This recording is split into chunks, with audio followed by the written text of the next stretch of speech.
This program was made possible by contributions to your PBS station from viewers like you. Thank you. On the next Discover the Upper Cumberland, we profile the Jackson Kayak business in Sparta. Next, we check out the highlights from Cookeville's Christmas in the Park, and then we listen to local band Little Did He Know based in the Upper Cumberland. All of this and more on the next Discover the Upper Cumberland right here on WCTE, your Upper Cumberland PBS. Funding for this program is provided in part by the United States Department of Agriculture.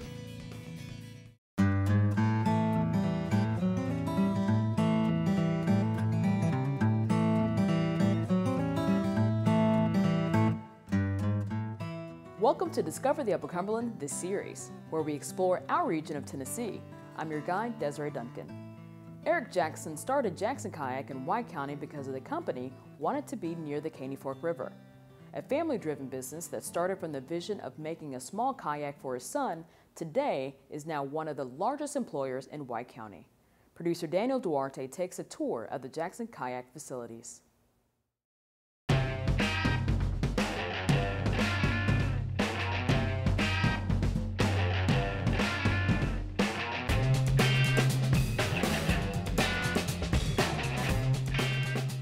This area actually has one of the best whitewater features in the United States. They actually hold the world championships here about every 3 years. The most winning kayak people live on that road there. So they all are able to train there throughout the year. Another reason that we're here in this exact spot is there are a lot of rotomolding factories in the area. So there's a lot of know-how in the plastic industry, which has really allowed us to grow this business. Hello, my name is Brandon Brown. I'm the assembly lead at Jackson Kayak. I've been the lead of 4 different departments since I've been here since 2007.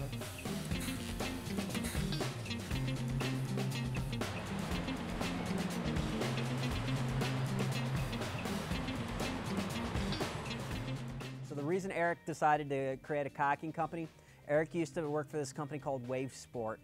It's a different kayaking company. It's actually owned by a conglomerate company now called Confluence Holdings. It's owned by a holding company. But he started this company really developed behind that family vision of kayaks. This boat called the Shooting Star was the first boat that came out. And the reason he started this company at the time, and really to this day, there are really no companies that make boats for all sizes of people. Hi, my name is Helen Walker. I run the cut and trim department here at Jackson Kayak. I've worked here about 6 years, almost 7. What we do in this department is we check the boat qualities, make sure that they are a select boat, that there's no issues with the boat. We cut the boats open, we drill the holes for them and get them ready, prepared for the builder to build the boat out. We've just bought a factory that is over 300,000 square feet. It is really quite large. We'll be moving there in the next month or so. All of this facility will be moving there. And then at that time period, we're going to be hiring more people. We'll be expected to hire, like I said, about 300 people in the next 5 years or so. We are one of the largest employers in White County. Like I said, we employ about 110 employees. This is a pretty small community, and every one of them, for the most part, is from White County. And the same thing goes with that 300 people. One of the caveats to that is it will be local people coming in from the local county. So White County and surrounding counties will be that 300 people that we employ. We use a lot of Tennessee-made products, and we're able to pick them up right down the road. All of our powder coating is done right here in Tennessee. All of our embroidery is done right down the road in Cookeville. So we try to keep everything extremely close, and that really allows us to change things up really fast and also get our supplies really quick, and it allows us, like I said, really to be able to produce a quality product on a quick timeline.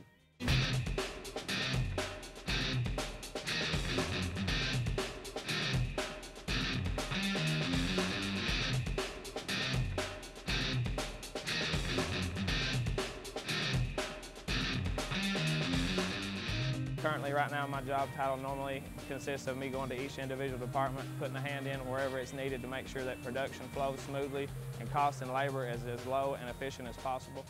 A lot of the products that we make are really exciting for our staff here. A lot of them get to paddle it. We've got a whole marketing fleet dedicated over to the side, so these guys can go paddle whenever they want to. We also allow these guys to move really anywhere they want in the factory, so they can build different products and they can help out with different tasks. But everybody who works here is extremely passionate about the product and really, really proud of what they make.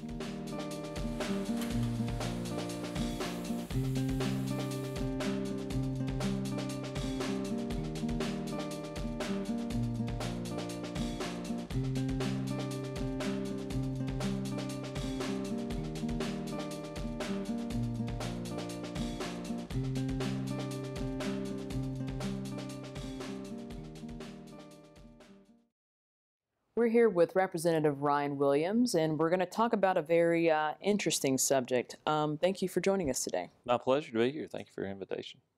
So I know in the last year or so that cannabis oil has been made possible for us to test, use it for maybe some medicinal purposes.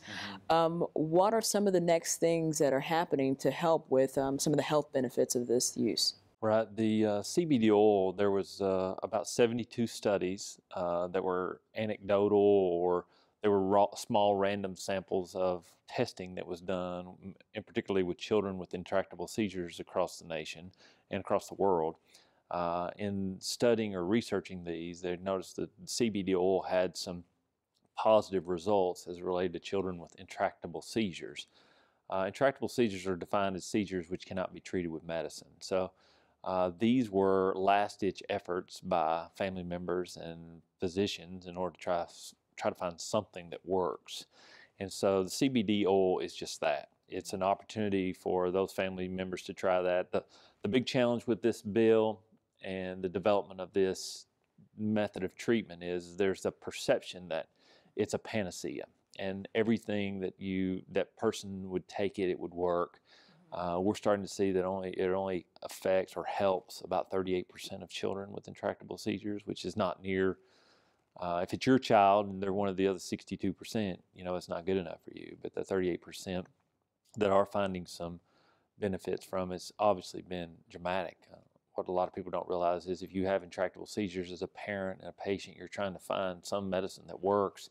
Intractable seizures are debilitating, they're devastating, they can cause death among your loved ones. And so the problem is most of the treatments cause other problems like liver disease or blindness. I met a little girl named Chloe who's now passed away from intractable seizures, but the treatments for those seizures were about as bad as the actual disease, which sometimes is a lot the case. But the challenge, what makes CBD oil a little bit different though, is that you can drink a 55-gallon drum of it and it will not make you high at all. So it's, a lot of people don't realize that with CBD or cannabidiol oil, you remove all the THC that's in it. And so, but because the plant itself is illegal and it is a derivative from said plant, it's still illegal for a parent to have possession of it, much like they would anything else, although there's not a lot of tests for it. Right. So hence why the push for legalizing at least some forms of it so that you can, so the parents can have something to give their children. There is a lot of discussion centered around what that means for Tennesseans and the Tennessee General Assembly, but I think we're a ways away from seeing anything happen in Tennessee. It's very difficult because of the federal government, the way that they are, for clinical trials to be done and the access to the products necessary in order to do those clinical trials.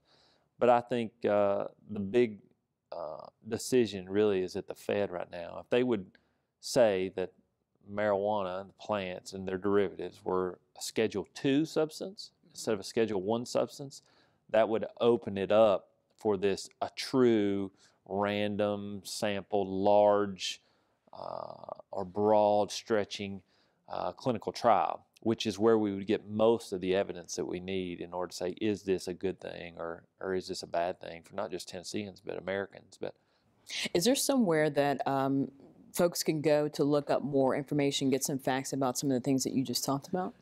There are. They can contact my legislative office. Actually, this is something that I've been doing a lot of research over, obviously, for the last 3 years.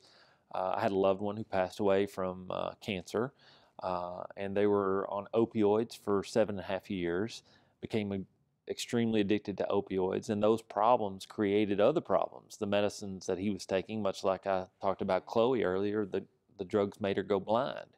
And so those things, so it's interesting for me to look at this and to kind of take away my biases or my preconceived notions about the thing and just look at it for what it really is. I tell people, you know, because of my belief system, we have my perception is there's a created plant and a created brain that react in positive ways, is what some of the data is showing, to people who have these terminal illnesses. And so much like these parents and much like my loved one, if there were something else that we could try that would do well for our loved ones, then I think that we should think about it or talk about it or discuss it, at least in an open venue, just to garner wisdom at the very least. So, thank you for taking time out of your schedule to join us. Oh, it's my pleasure.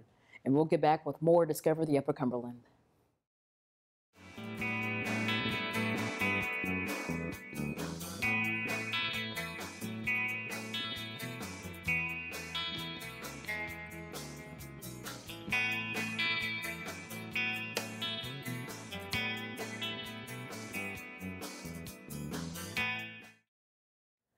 Cookeville Mayor Ricky Shelton had a vision for boosting excitement among the community with providing citizens with more family-friendly events around the city, especially during the holidays. The next installment has been a kickoff to the winter holiday season with a Christmas in the Park at Dogwood Park. Producer Jacob Carr was able to capture some highlights from the festivities that can be enjoyed all month long.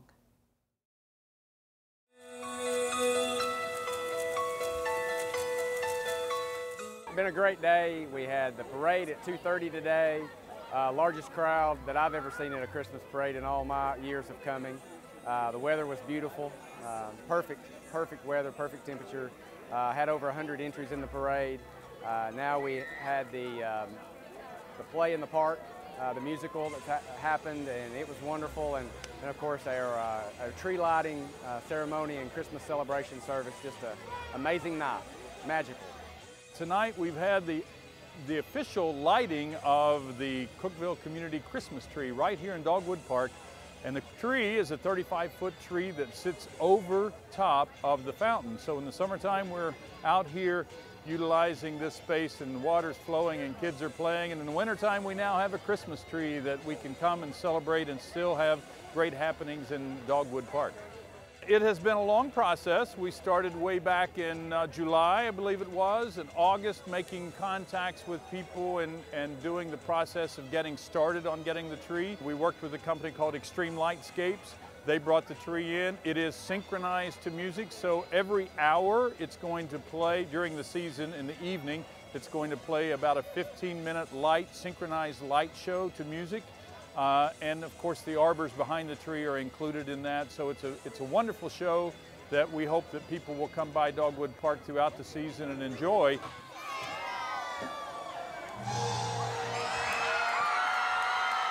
I'd like to thank our City Council for sharing in this vision, our city departments, Rick Woods, Chad McDonald, and our Department of Leisure Services for organizing and setting up the tree, organizing the park. Clarissa Miller organized all of our singers for this event. Ricky Shelton came to me in August, and he had this dream of bringing the community together through music and lighting this Christmas tree, and I agreed to help him out. His children are in my choir, so we have contact often. So we just decided that I could be his mouthpiece for the school system and community choirs. So it just kind of went from there, and he did all of this amazing planning, and I basically just wrangled in all of the choirs so that we could all be a part of this amazing event. The Christmas celebration portion was involving a collaboration of 11 school and community choirs and 28 of our local churches that came together in a community of unity service, which is fantastic. Ironically, we did not have a big meeting with every school. Every school is so incredibly busy at this time of year. So we just kind of took music and passed it out throughout the community and learned it on our own. And here we are at 5:30 hoping to pull it all together and make it wonderful for our community.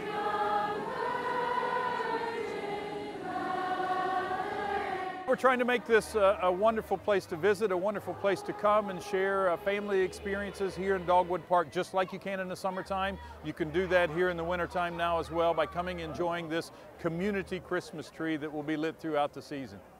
Another important part of our Christmas in the Park celebration is after Christmas, December 26th through the 30th, we'll have ice skating and a snow tube slide. So we're calling it Downtown Ice. So for those 5 days from 12 o'clock till 8 o'clock at night, we will have a 40 by 60 foot ice skating rink set up and a 45 foot tall, 90 foot long inner tube snow slide to come out and enjoy. It's just $5 to skate and $5 for 5 slides on that. So we'll pre-sale tickets starting Monday the 14th.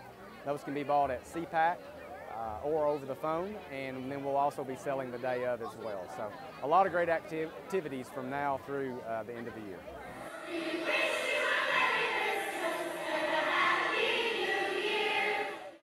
I'm here with John Bell for the Cookeville Regional Charitable Foundation, and they do great things for their patients in the area. Give us a little bit of insight about what are some things you do. Yeah, the foundation exists for a number of reasons, but the first and foremost is to help patients in need at the hospital.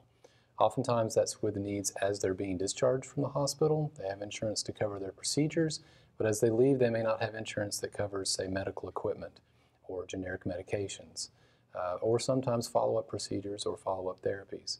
So the foundation exists to step in and be a more compassionate answer to the needs of patients right here in our community. And give a rundown of some of the other ways that you help out. I know it's not just with the medical expenses. There's also some things outside of the hospital that they need help with as well. Yes. Oftentimes when there's an acute problem, say a heart condition, and a patient may be facing a new reality in life, say they were in some job that required physical activity, construction or something like that, and all of a sudden they've had a heart condition and they don't have full function anymore, maybe even an arm or whatnot. But for one reason or another, they can't return to their previous employer. So oftentimes we try to get patients over that hump of a few months where they're really in a transition of figuring out what their new life is going to look like and what their options are. So sometimes we pay for utilities or for groceries for a family while they come to grips with what their new life is going to look like. But for a lot of people in our community, they just don't have that support network around them, or that support network just can't financially help them the way that they're going to need it for a few months or a few weeks or whatever. So we really help those folks who would slip through the cracks and who would really be in a desperate situation if the foundation couldn't step in and give them a hand. And how do you get your support? Like, is there fundraising efforts that you do? Yeah, we have a fundraising activity pretty much every month of the year. We have black tie dinners and galas and dances, art exhibits, wine tastings. We do 5K races. There's something for everyone. And those go hand in hand. We need volunteers to help us at those events. And we need, of course, folks to show up for the events and hopefully make some donations. You can see a list of those events on our website, CookevilleRegionalCharity.org, or folks can look us up on Facebook, Cookeville Regional Charity on Facebook. And that'll give them a listing of everything that we have coming up for the next several months. And so when folks go to the website to either give money or if they go to an event, you said that it was maybe delineated by what they want to give to. So how does that work? We have restricted funds set up for different patient groups. So we have a fund for cancer patients, diabetes, heart, pediatrics, and many, many other groups.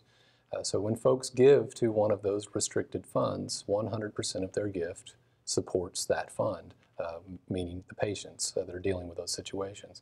We don't take anything out for administration. We don't take anything out for staff expense. So it's truly 100% restricted to aid those patient groups. So I would encourage folks to give online or attend an event. It's a great way to help somebody right here in our community. Oftentimes when you give to a nonprofit, and they're all worthy, and there are many, some of that money goes to a national group or there's an overhead expense. All of our money stays here. It helps patients here in our community, and it's all restricted because Cookeville Regional pays for those overhead expenses for us. That's great that the hospital is actually, being on the forefront to helping the patients that are in need. Yeah. I mean, the foundation was really begun by medical staff taking the initiative to say, we want to do more for our patients. And we know that they have needs that go beyond what the hospital is capable of providing in charitable care. Our hospital is one of the last remaining not-for-profit hospitals in our area. So it does a tremendous amount of charitable care on its own, but there's still a great need beyond what the hospital is able to write off in charity care. And oftentimes when we help a patient, it's not because the hospital has written off anything. A lot of times they have insurance to cover those costs. We just step in and help them as they're leaving the hospital and need that little bit of aid for a few weeks or a few months. All right, that's great. Thank you again, John, for joining us. Thank you. And we'll get back with more Discover the Upper Cumberland.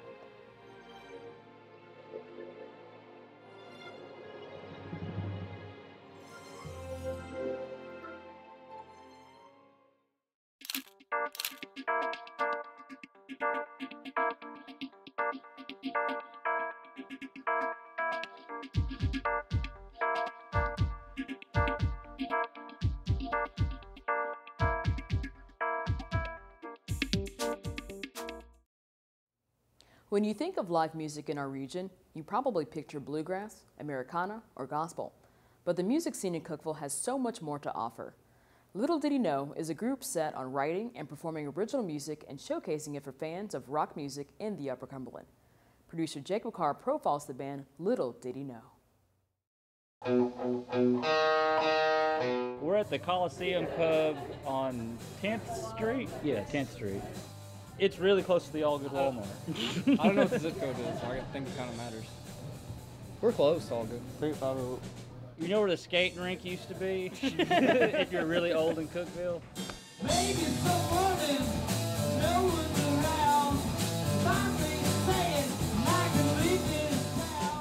We play like alternative metal, kinda industrial, kinda. There's punk influences. It's a very broad spectrum that we play.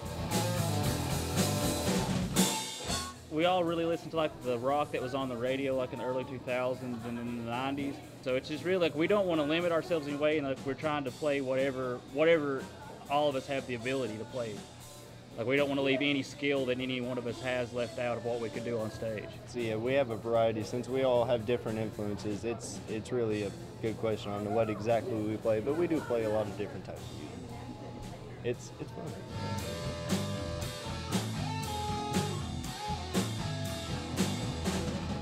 Over the past couple of years, electronic music's gotten bigger here, and for a while, I mean, I guess that's only shows that people really, like hundreds of people came out for in this area. That and the venue problem. There's not many venues here, so that plays a big deal. Like there's not a lot of places to play. Unless you're playing folk music or gospel or bluegrass. Yeah, or something most of the like places that. we play, you'd have to have a demo, and not a lot of bands around here can afford to have a demo. So it would be good to have more people come out and check it out. There's not a lot of people around here to support the local art scene, the music, whether it be music, painting, or anything. So it'd be good to have more people in general for that whole area.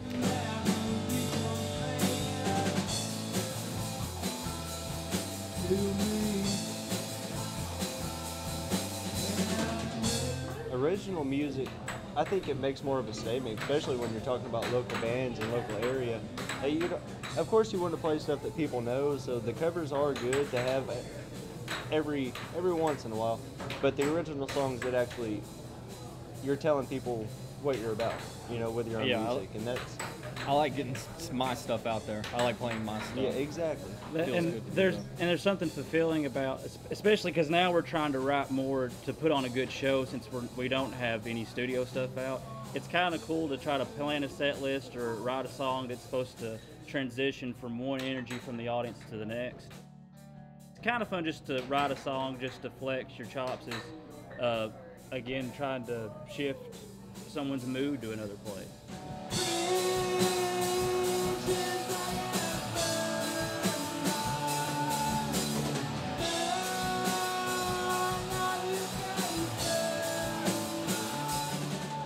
Little Little did he know it was amazing. I think that's a good one-word summary. Amazing. It is. We are. Not to be cocky or anything. We are amazing. We're here to be here. Like let people enjoy music. I mean, not everybody's writing music and putting it out there in this town.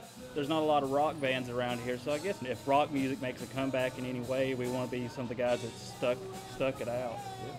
Didn't let it just die off. Yeah, because rock, it is fading. Slowly but surely, pop music's coming around, EDM's coming around, and it's good to keep metal, rock, that type of music, punk music. It's good to keep that alive, and that's a lot of what we stand for. Yeah. We really like playing music. Yeah, we stand for we music. grew up with rock music, and we don't want it just to become a thing. Like, wasn't that cool like years ago in the 90s? Yeah, right.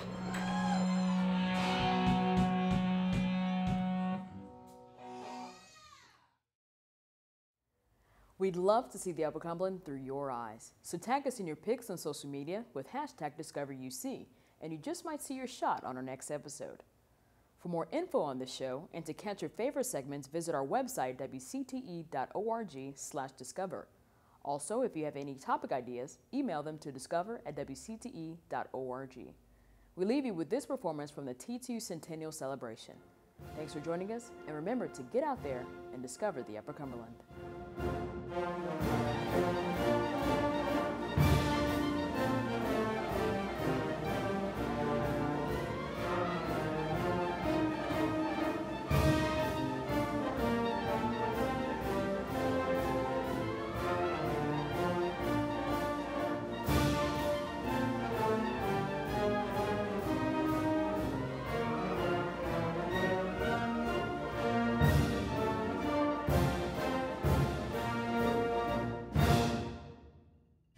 Funding for this program is provided in part by the United States Department of Agriculture.